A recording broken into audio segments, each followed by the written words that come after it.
परम पूज्य मालिक को कोटि कोटि प्रणाम। सभी अभ्यासी भाई बहनों को नमस्कार।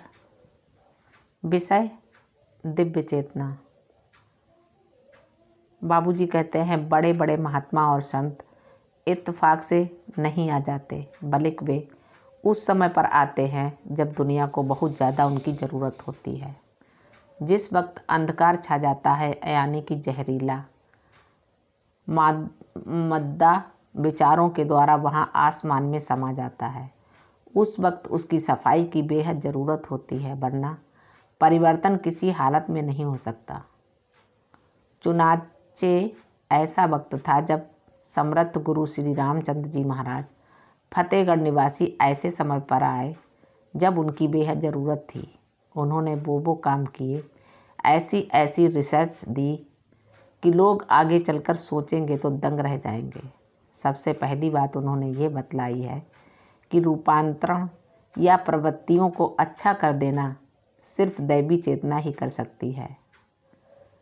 परामानसिक सुप्रामेंटल नहीं कर सकता। यही एक बीज है जिसे दिव्य चेतना कहते हैं। इसी से आदमी बदल सकता है और पूरे तौर पर रूपांतरण हो सकता है।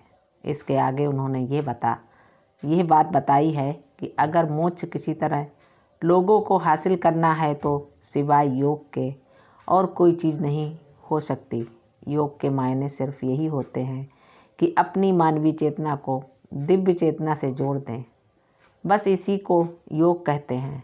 अफसोस ये है कि हमारे यहाँ पूजा करने वाले तो बहुत से लोग हैं और कहते भी हैं, मगर किसी ने आज तक ये नहीं सोचा कि क्या वे उससे जुड़ भी गए हैं। बल्कि मेरा तो ये ख्याल है कि वे उससे अलहदा ही होते चले जाते हैं। यह एक अफसोस की और बिगड़े हुए ज़माने की बात है। यह भी लोगों का अनुभव है। 30-30 वर्ष तक लगातार पूजा करते रहे। उनमें वे सब पूजाएं शामिल हैं जिसमें कि मूर्ति पूजन और जप भी शामिल है। मगर मेरे पास ऐसे बहुत से लोग आए हैं और उन्होंने यही कहा कि 30 वर्ष की पूजा की मेहनत के बाद भी हम 30 सेकंड तक दिमाग को शांत नहीं रख सके, मगर फिर भी उसे करते जा रहे हैं। ये बिगड़े हुए ज़माने की बात है। जब किसी पर उदासी अधोगति या होता है तो सबसे पहले विवेक शक्ति बिगड़ जाती है। उसके बाद उसमें खौफ पैदा होता है। जहाँ ये चीज़ पैदा हो वहाँ बिल्कुल तहस नहस हो जाता है। ये चीज़ हम में काफ़ी तौर पर आ चुकी है। अब परिवर्तन की ज़रूरत है।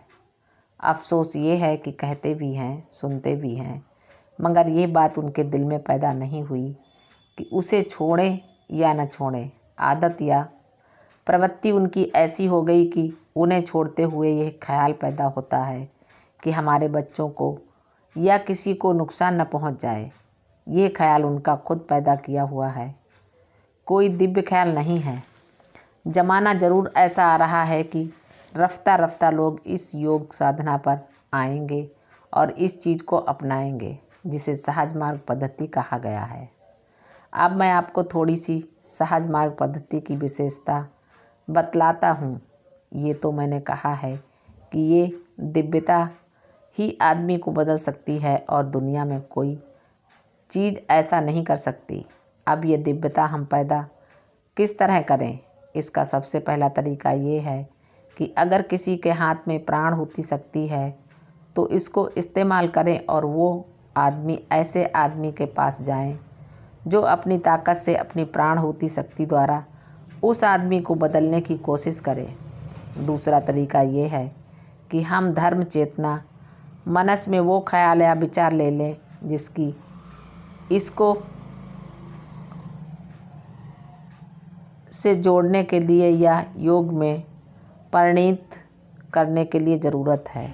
इतना गहरा ख्याल हम अर्ध चेतना मनस में बना लें कि दूसरा ख्याल ही न रहे। ये तरीका तो सारे निष्ठावान जिज्ञासुओं के अमल करने के लिए हैं। अब इसके बाद इससे क्या फ़ायदा होता है? हम लोग हृदय पर ध्यान देते हैं। हृदय पर ध्यान देने का मतलब है कि यह एक केंद्र है। केंद्र कहते हैं मध्य भाग को। फूल में केंद्र होता है, हर चीज़ में केंद्र होता है और ये उसकी लाइफ होती है। लिहाजा हमारी लाइफ सिर्फ हृदय है। हम हृदय पर ही साधना इसलिए करते हैं कि हमारे में जो कुछ भी अच्छी बातें पैदा हो रही हैं वो सब खून में प्रवेश कर जाएं, ताकि जब खून का दौरा हो तो उसी हालत में उसका सब असर ले लें।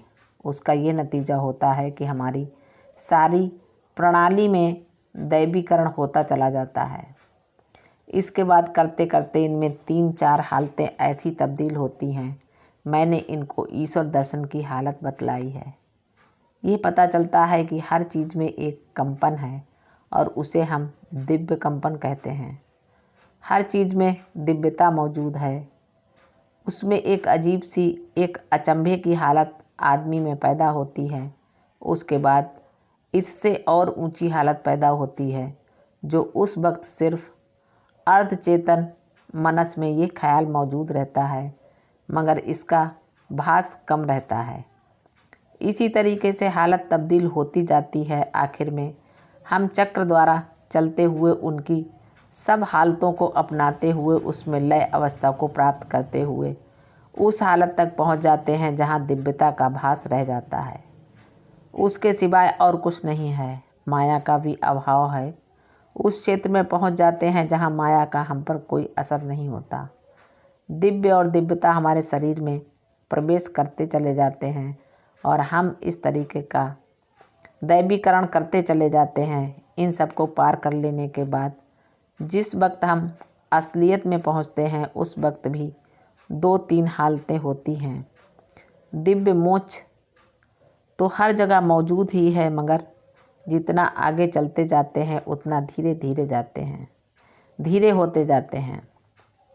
दिव्य विवेक, दिव्य कार कपाल और परम तत्व का दर्शन, ये सब चीज़ें पैदा होती हैं। जब इसको पार कर लेते हैं तो हम उस लय अवस्था की हालत पैदा होती है जिसको ब्रह्मलीनता कहते हैं। उसको पार करने के बाद आगे कुछ और भी है जिसको अभी बताना बेकार है। मालिक को प्रणाम। सभी अभ्यासी भाई बहनों को नमस्कार। धन्यवाद।